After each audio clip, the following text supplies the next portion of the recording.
la calidad educativa no parece ser una preocupación de nuestros gobernantes y, por supuesto, de muchos interesados en seguir trabajando de cualquier manera. Daniel, ¿cómo está? Gracias por acompañarnos. Muy buenos días.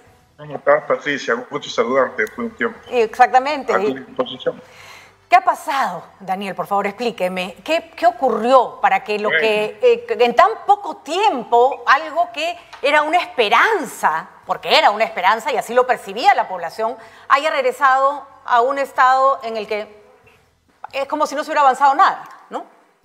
Bueno, yo siento tristeza y rabia. ¿Por qué? Porque aparte de los 14 juicios que he tenido hechos por rectores de universidades, tanto públicas como privadas, de los cuales el último juicio recién salía hará poco, todos fuimos testigos de la gran oposición que había de parte de las autoridades de las universidades, tanto públicas como privadas, de las autoridades, para que esta ley no saliera a luz. Desde antes de su debate ya se pagaba plata, dinero para curul vacía, por ejemplo, para que no hubieran los votos necesarios para su votación. La Fiscalía tuvo que intervenir, se ofrecía plata a los congresistas para que no acudieran a los debates. Me dejaban sin quórum en la Asamblea, ya en la Asamblea, ¿no? Ni qué hablar de las comisiones que yo tenía, como 6 miembros de la comisión que eran dueños de universidades. Pero también después de algunos años, la experiencia me dice que ninguna ley que uno quiera sacar realmente positiva para el país, como esta política pública, puede ser impuesta solamente por el Congreso. Yo tuve, algunos me criticaban mis coordinaciones que yo hacía con el Ministerio de Educación. ¿Y por qué no coordinar con el Ejecutivo? Porque el Ejecutivo podría observar la norma. Y logramos, tanto con la ministra Patricia Salas, que no era de nuestra tendencia, ni mucho menos, la ley de reforma magisterial, por ejemplo, que fue la primera que sacamos. Y después, cuando entró el ministro Saavedra, mi coordinación estrecha con él, para lograr acuerdos realmente de que permitieran seguir avanzando en lo que queríamos hacer, la reforma del sistema educativo nacional. En realidad, lo que yo encontré después de 2 años de recorrer las universidades fue terrible. Yo no imaginé, yo era profesor de la Universidad de Lima, he sido durante más de 20 años, y veía mi universidad, pues, más o menos, y la criticaba. Yo había sido profesor en Chile, en la Universidad de Chile y en el Politécnico Militar de Chile, y con esa comparación criticaba a mi universidad. Le digo, le faltan cosas, le falta más exigencia, qué sé yo.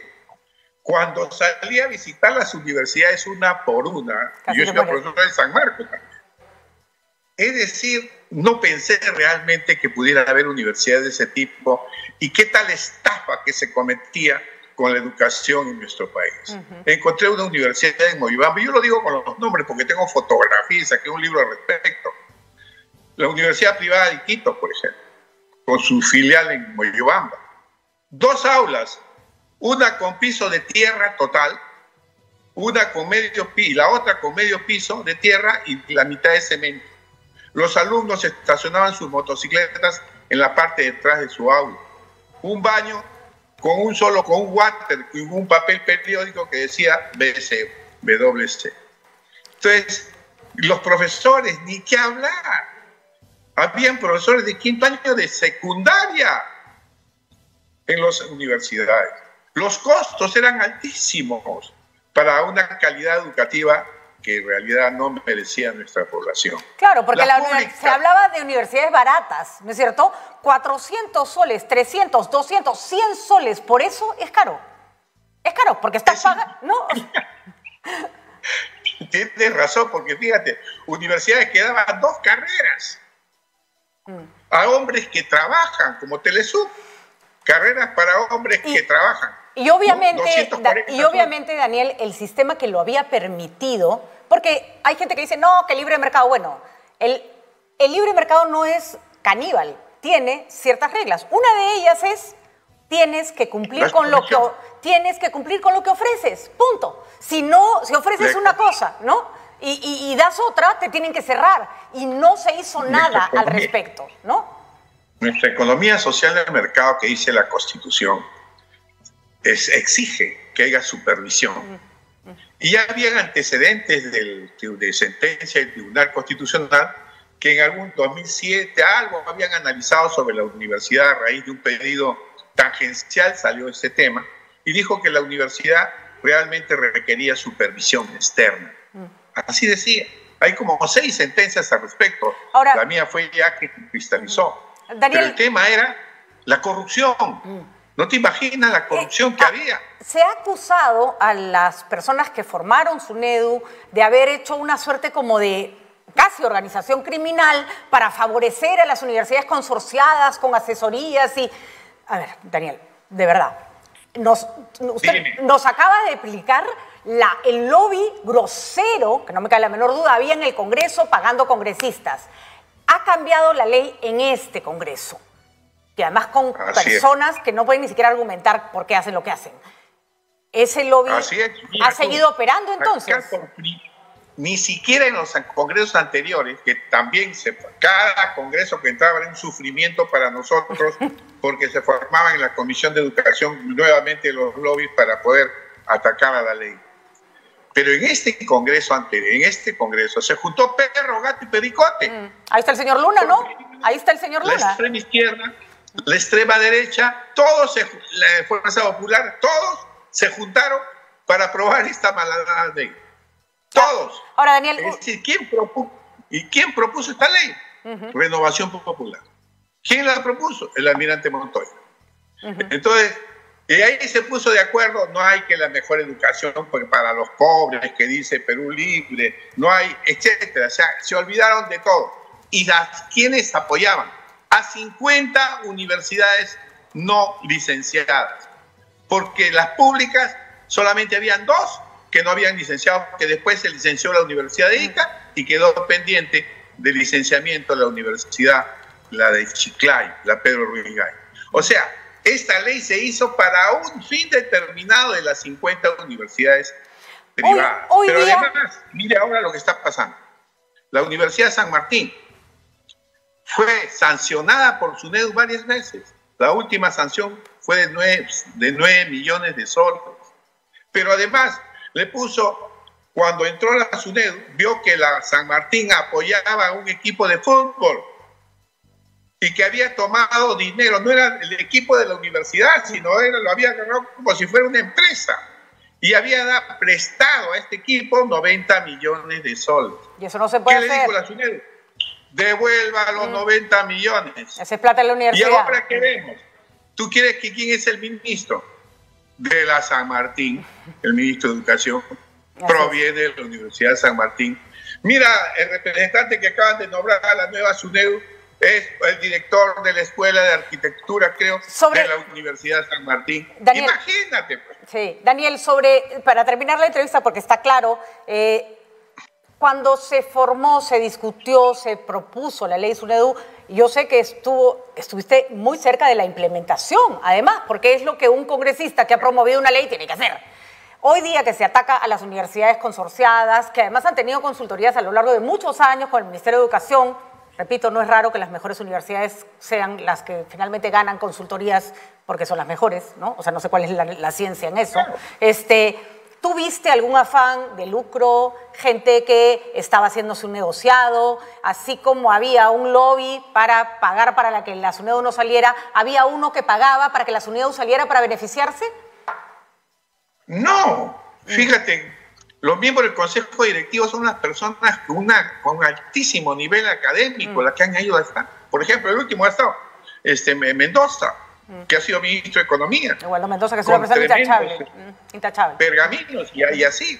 Y reciben una dieta ridícula para la labor que hacen ellos. Lo hacen por amor a la educación. Entonces, no han habido.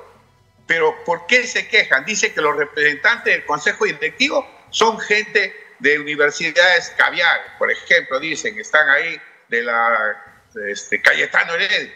Están de la Católica. Algunos de la UNI. Es decir, son las mejores universidades, desgraciadamente, cuando ¿Qué quieren? Claro, ¿a quién quieren sentado ahí, no? ¿A quién quieren? Quieren uno de la Telesub, quieren uno de las peruanas. Entonces, fritos, pues, porque eso no es meritocracia. Así es. Entonces, realmente yo pensé que no iban a licenciar unas 35 o 38, pero no licenciaron 50 y realmente están bien no licenciadas.